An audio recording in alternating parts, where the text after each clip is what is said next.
आज एक ऐसे पर्सन के बारे में बात करने वाला हूं जिन्होंने अपनी सूझबूझ और लीडरशिप क्वालिटी से अमेरिका को एक नया जन्म दिया। आज बात करूंगा अब्राहम लिंकन के बारे में, जिन्हें फादर अब्राहम भी कहा जाता था, जो कि अमेरिका के 16 प्रेसिडेंट भी थे। बचपन से इन्हें स्टडीज में काफी इंटरेस्ट था, लेकिन इनकी फाइनेंशियल स्थिति खराब होने के कारण इनके पेरेंट्स इन्हें पढ़ा ना पाए, और ये रुके भी नहीं। इन्होंने बचपन से ही अलग अलग बुक्स पढ़ के सारी नॉलेज प्राप्त करी। बचपन में इन्हें अपनी फैमिली को सपोर्ट करने के लिए काफी अलग अलग जॉब्स भी करनी पड़ी, जैसे कभी एज अ शॉपकीपर, कभी एज अ पोस्ट मास्टर। आगे चल के इन्होंने पॉलिटिक्स ज्वाइन करने की सोची। इनका मेन रीजन पॉलिटिक्स को ज्वाइन करने का ये था कि एक तो ये स्लेवरी के बहुत अगेंस्ट थे, जो कि उस वक्त यूएस के अलग अलग शहरों में बहुत ज्यादा बढ़ती जा रही थी। और इनका दूसरा रीजन ये था कि अमेरिका को फार्मिंग कंट्री की बजाय व्यापारी कंट्री बनाना चाहते थे। पॉलिटिक्स को अच्छे से समझने के लिए इन्होंने लॉ की पढ़ाई करना शुरू कर दिया था, और 1836 में ये अपने एग्जाम के अंदर पास भी हो गए थे।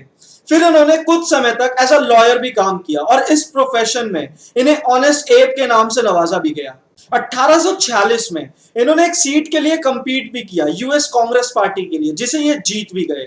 और नेक्स्ट इलेक्शन के लिए इन्होंने एक स्पीच डिलीवर करी थी, जो कि slavery and equality of rights के ऊपर थी। 1858 में Abraham as a US senate भी चुने गए, और उन्होंने काफी स्पीचेस एंड डिबेट्स करी थी, जो कि completely anti slavery and free soil ideologies के ऊपर थी। यहां तक कि इन्होंने जितनी भी डिबेट्स करी थी, उन्हें द ग्रेट डिबेट्स ऑफ 1858 के नाम से भी जाना जाता था।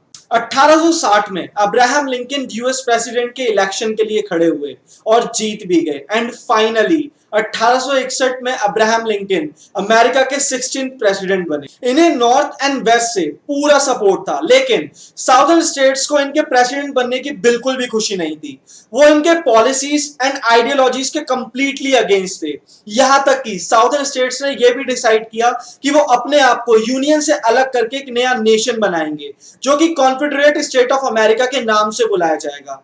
ये बात मानने से अब्राहम ने बिल्कुल मना कर दिया और इसे इलीगल डिक्लेयर कर दिया, क्योंकि वो हमेशा से ही free soil and slave free state चाहते थे। और इस सिचुएशन की वजह से अमेरिका को काफी खतरनाक मंजर देखना पड़ा।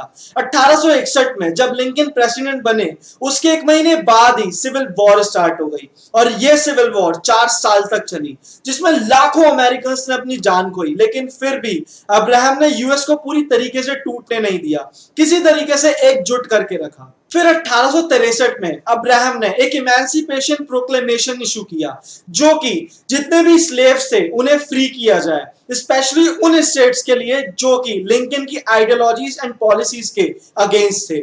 और थोड़े ही समय में 3 मिलियन स्लेव्स को फ्री करवाया गया और उन्हें फौज में भर्ती भी करवाया गया। फाइनली 1865 में सिविल वॉर खत्म हुआ। वॉर के दौरान साउथर्न स्टेट्स काफी डैमेज हो गए थे, और लिंकन उन्हें हेल्प भी करना चाहते थे, लेकिन वो ऐसा कर ना पाए, क्योंकि उसी दौरान उनका असैसिनेशन कर दिया गया। अब्राहम लिंकन की कहानी से हमें यह पता चलता है कि अगर आपका लक्ष्य बड़ा है तो उसे पाने के लिए आपका संघर्ष भी बड़ा हो सकता है। यह आप पे निर्भर करता है कि आपका लक्ष्य आपके लिए कितना मायने रखता है, क्योंकि ज्यादातर लोग प्रॉब्लम्स, चैलेंजेस और ऑब्स्टिकल्स को देख के पीठ मोड़ लेते हैं, हार मान लेते हैं। लेकिन दोस्तों, महानता पीठ मोड़ लेने से या फिर हार मान लेने से नहीं, डट के सामना करने से मिलती है। अगर स्टोरी पसंद आए तो लाइक, कमेंट एंड शेयर जरूर कीजिएगा। अगर आप पहली बार इस चैनल पे आए हैं तो सब्सक्राइब करना मत भूलिएगा। कल फिर मिलते हैं एक नई स्टोरी के साथ।